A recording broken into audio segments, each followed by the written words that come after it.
Hello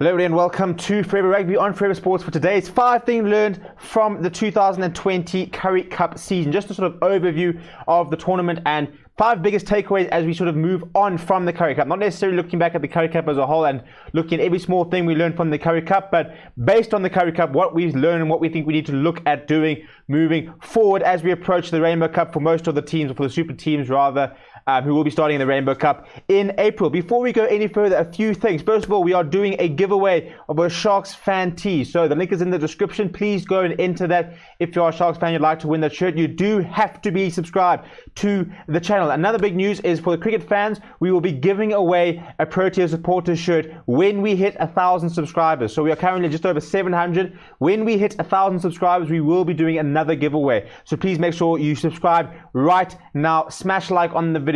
Invite your friends, just try and get up to 1,000 subscribers and we can try and get going with the giveaways and stuff like that. And then finally, we will be back doing live watch-alongs this weekend. There is no Currie Cup, but the Six Nations does begin this weekend, and we will be doing the England and the Wales Ireland game on Sunday. So we've got England versus Scotland on Saturday and Wales versus Ireland on Sunday. We will be live for both of those games. We will also be live next week for the Pakistan versus South Africa T20 series. So much coming up on the channel. Make sure you keep it locked on Forever Sports. And without any further ado, let's get stuck into what we learned and what we think we need to remain cognizant of the teams as we move forward to from the Currie Cup into the next sort of phase of South African domestic rugby.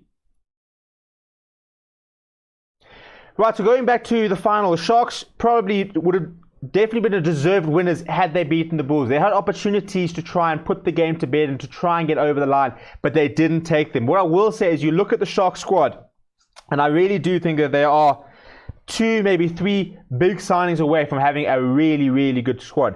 You look at some of the squad depth that they've got.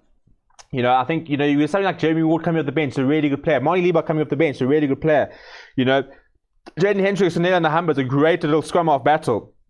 And I just think that they need to add a little bit of depth, but I think the squad is a very good one. And loose forwards wise, you've got Sigurd Noche, you've got Henko Fenter, you've got Dylan Richardson, you've got Tembolani Boli. And if Sia Khaleesi does make the move, you've got James Fenter, you've got a lot of good loose forwards there. I think if they were to add a really good inside centre, you've got Makazole Mapimpi who's coming back after sabbatical. I think probably look at adding a hooker. And I think that they will look to try and bring a few players back. But I think that they've got a really good sort of core foundation of a squad. And I think a couple of additions, they would really have a squad that could really go and compete at the highest level. You see how the Bulls are really doing it properly and bringing back some world-class players. I think if the Sharks make 3, 4, maybe 5 signings, they can turn their squad into what is a very good squad now to a world-class one that really can compete at sort of any level. So it'll be interesting to see what they do there. So speaking of potential reinforcements, there is rumours that Francois Steyn could potentially make a move down back to the coast to Sharks, where he sort of made a name for himself. And I think it would be a very good move. 2 things. First of all, I think that inside centre is a position that the Sharks would like to try and strengthen. I also think that somebody like Francois Steyn adds so much to the team, where he can play fly-off, he can play inside centre, he can play at fullback. Such a skillful player that can play everywhere. Such a versatile player. He'll be up for a huge amount of experience and be a very nice option. I also think, more importantly, for the Springboks, we need to have Francois Steyn playing in the Rainbow Cup. He needs to be playing a really high standard of rugby week in, week out if he is to be part of the British and Irish Lions tour, which is either going to go ahead this year or next year or the end of the year or whatever happens there. Francois Steyn is going to be in the mix, and as a result, he needs to be playing top tier rugby. And I think that is a bit of a concern for Rassie Erasmus, in that you've got a lot of players playing in Japan, which he doesn't particularly rate. The Chiefs might be going to the USA or somewhere in Europe, but they won't be playing in as high a standard of competition as the Rainbow Cup, for example. So I think it's very important for the Springboks and for himself that Francois Steyn tries to make a move to one of the super teams so that he can get regular competitive rugby. So a bit of a season where there was some very good and some very bad for the Lions. And I think the squad that is very young and very inexperienced, I do think that, however, if they want to compete in the Rainbow Cup, if they want to try and establish themselves within the European elite, they will need reinforcements. News this weekend, Marvin Orie has decided not to stay with Union and make a move overseas. Also news that Johannes Jonker, not that he's played very much, has moved. And I think the Lions have got so many good youngsters, but do need a couple of big names in a couple of big positions. And I think lock is a big one. You know, if you can try and bring something like a Franco Mostert back, you know, the Lions will need reinforcements in the Rainbow Cup. I don't think that they've got enough quality across the squad to really compete at the highest level. And it is something that's going to be a bit of a concern for them as they move towards the Rainbow Cup. You know, is there the money? Can they financially go and bring in the players they need to complement what is already a very good squad? It's a good squad on paper, and I think they've got some very exciting players. You know, you look at youngsters like Vincent Tuka, Asanate Clavacania, who's a very good tight head prop coming through. Carly Sardi's still quite young. Want to see a Similani, Steven Pienaar. There are some very good youngsters. But I do think that the Lions would also benefit from a couple of big name signings just to try and add some depth, add some quality across the lineup if they want to try and compete with some of the best teams in the world.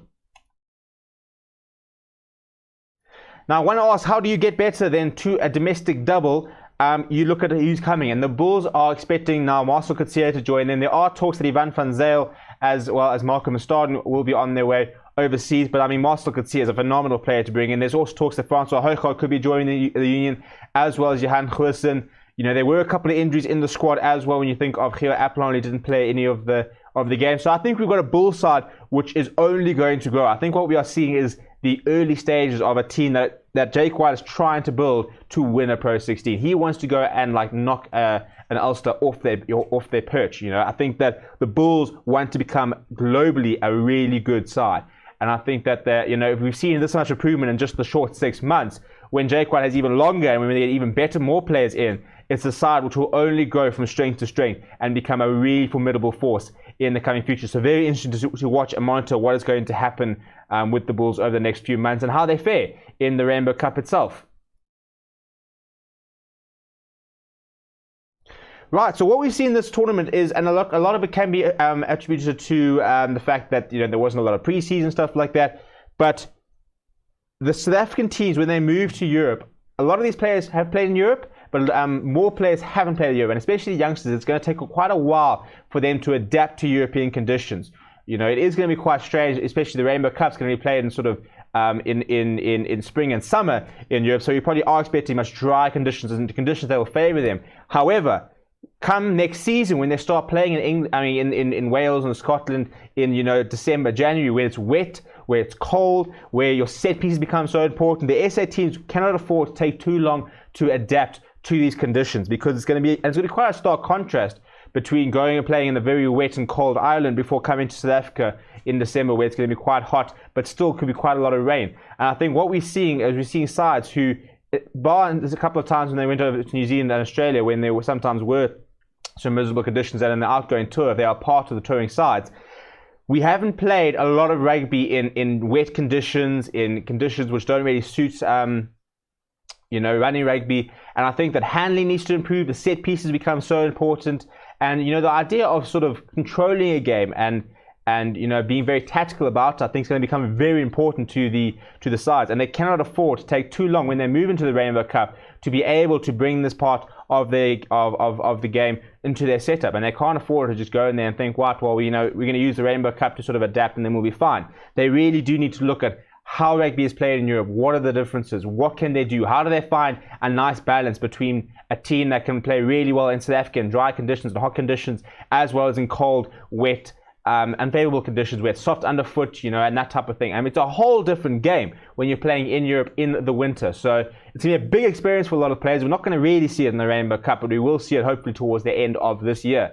And that's going to be a major stepping stone for the four Rainbow Cup teams in terms of can they adapt to playing rugby in very unfamiliar conditions. So those are sort of the 5 things I picked up. Let me know what you thought down in the comments below. As I said, please do subscribe to the channel. Once we hit 1,000 subscribers, we will hopefully be doing some more giveaways. We do have a South African Proteas shirt, supporters tee to give away when we hit 1,000 subscribers, so make sure you join the effort. Smash a like on the video as well. My name is Steven, and I will chat to you guys very, very soon.